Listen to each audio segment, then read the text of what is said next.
So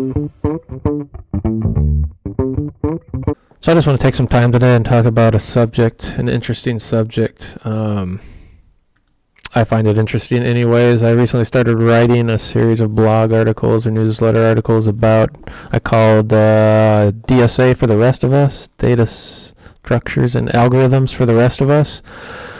It was really kind of a way to get back to the basics, and I've been learning Rust lately, so I kind of wanted to do this stuff in Rust, learn, data structures and algorithms again through Rust, just as a way to continue my Rust learning. And just kind of, I know a lot of people get overwhelmed with that topic and they hate LeetCode crap and all that, and I understand that, so do I.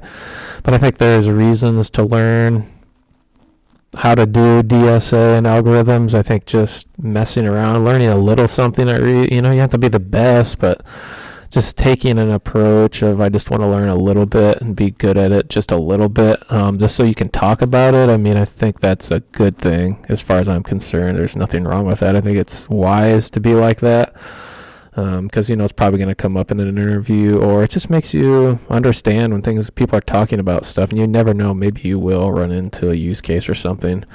The first one I did was called a linked list. If you've heard of a linked list, it's probably like really one of the probably one of the first things that gets reviewed in any sort of DSA, data structure and algorithm course or book, or it's just very common.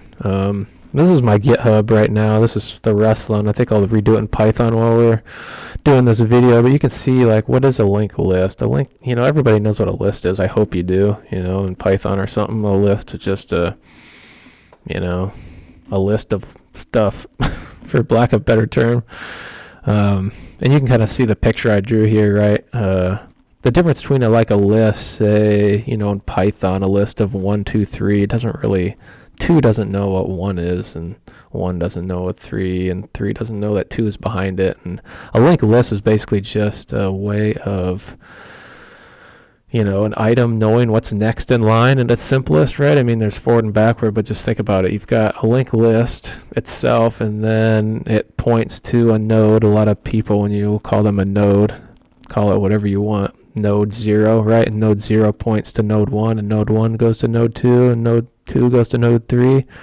These are interesting without getting into it too much, right? Because these are just stored on the heap in memory. They're not contiguous, right? Like all this memory isn't stored together in the same space. But yeah, I thought maybe we could just do a linked list in Python.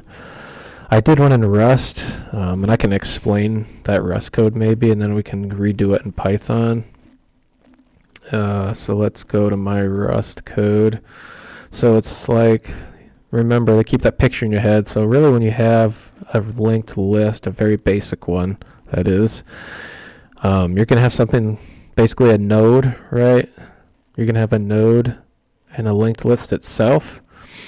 The linked list is just going to point to the first node, right? You're going to have a linked list. It's going to point to a node, the first one, and then, the node itself can have a value, and then it's going to always have a pointer to what's next in the list, right? It's a linked list. So, if it's got stuff in it, like node 1 is going to have some value, right? It could just have a value of 1, and it points to the next node, which is node 2, and that node 2 could have a value, but that also have a pointer to the next one until basically the last node would have a none, right?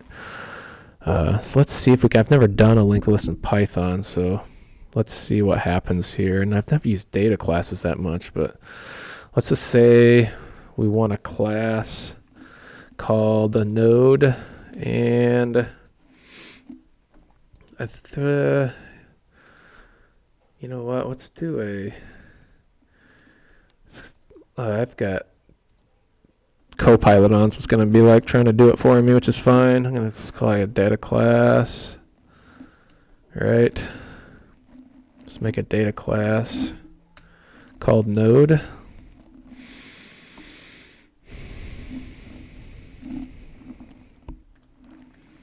So we've got a data class, and what is it going to take? It's going to have a value.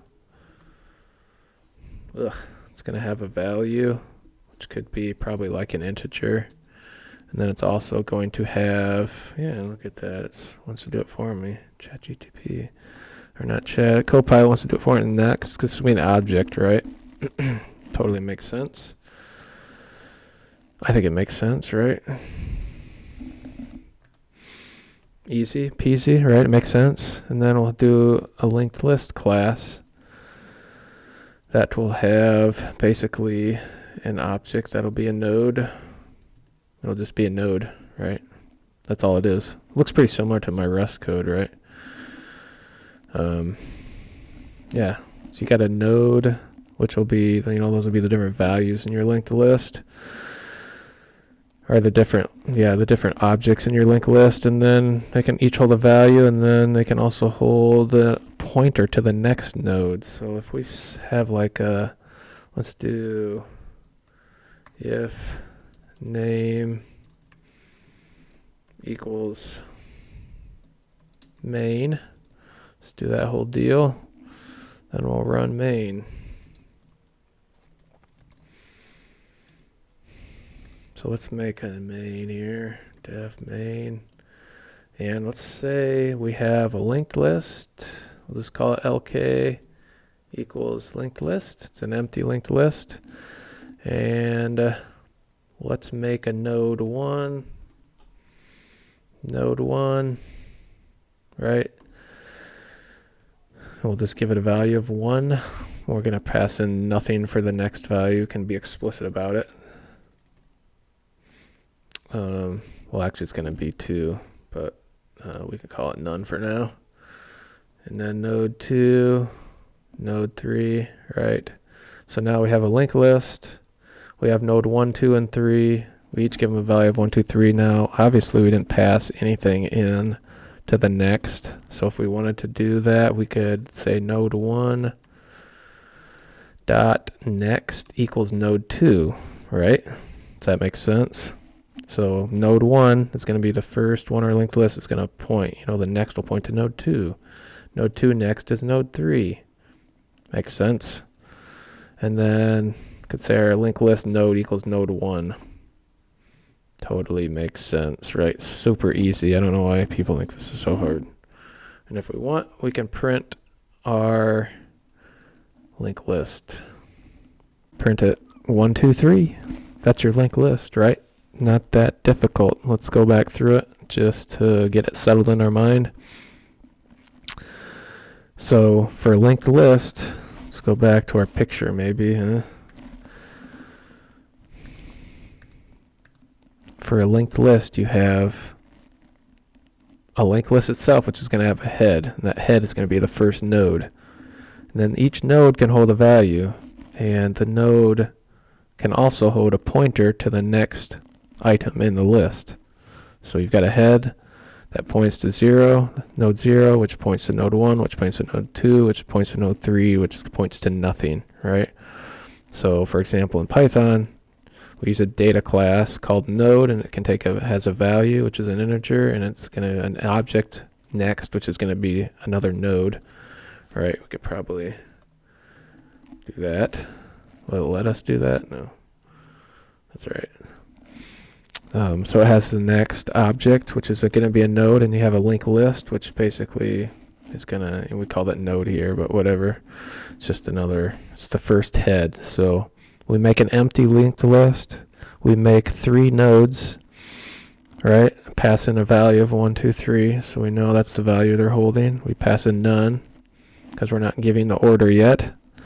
And then for node 1, we can say obviously node 2 is going to be the next. Node 2, the next is going to be node 3. And then we set the linked list node to node 1, right? And then while the linked list node is not none, which it's set to node 1, right? So it's going to start printing. It's going to say, oh, the linked list node value for 1 is 1, right? That's what we saw, 1. And then, print the next value, and then the linked list node is the next one, right? It just actually goes to the pointer, right? It doesn't say linked list 2, it just says give me the next pointer to the next node. It keeps going until it's through. You can see it prints 1, 2, 3, and that's a linked list. pretty simple explanation, pretty high 10,000 foot view. I think that at least should give you an idea of where to go look. They obviously can get more complicated. You can go backwards and forwards, right? But I think that's a pretty easy example that everyone can understand in Python of a linked list. I mean, it may or may not come up. You'll hear people talking about linked lists, so now you can at least say you at least have seen a crappy one by me. You're welcome.